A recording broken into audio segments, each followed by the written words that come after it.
যাচ্ছে ফুলের দক্ষিণা পাখাই বাজায় তাই ভিখারির বীণা মাধবী বিতানে ভাই বন্দে বিভোর দ্বার খোল দ্বার খোল ওরে গৃহবাসী খোল দ্বার খোল লাগলো যে দোল স্থলে জলে বন তলে লাগলো যে দোল দ্বার খোল দ্বার খোল ওরে গৃহবাসী।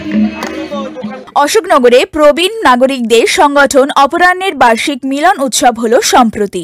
অশোকনগর কচুয়া সংলগ্ন মনোরম বাগানে এই উপলক্ষে সাংস্কৃতিক অনুষ্ঠানও পরিবেশিত হয়। এই মিলন উৎসবে প্রায় ৭০ জন প্রবীণা অংশগ্রহণ করেন।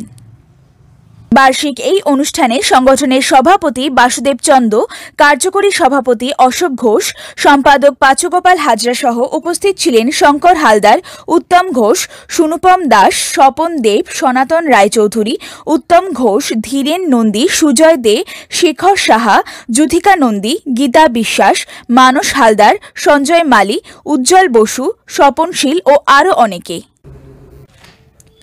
সাংস্কৃতিক অনুষ্ঠানে অংশগ্রহণ করেন আরতি চক্রবর্তী, রামনারায়ণ চক্রবর্তী, শ্যামল ঘোষ, সুপ্রিয় বসু, সমর চক্রবর্তী, পরিমল সাহা, প্রজ্ঞা মল্লিক প্রমুখ। অনুষ্ঠানের বিশেষ আকর্ষণ হিসেবে অবসরপ্রাপ্ত শিক্ষক ৭৫ বছরের দেবেশ চক্রবর্তীর নৃত্য সকলের মন জয় করে। সুদিন গোলদারের রিপোর্ট, নিউজ প্রতিধ্বনি, উত্তর ২৪ পরগনা।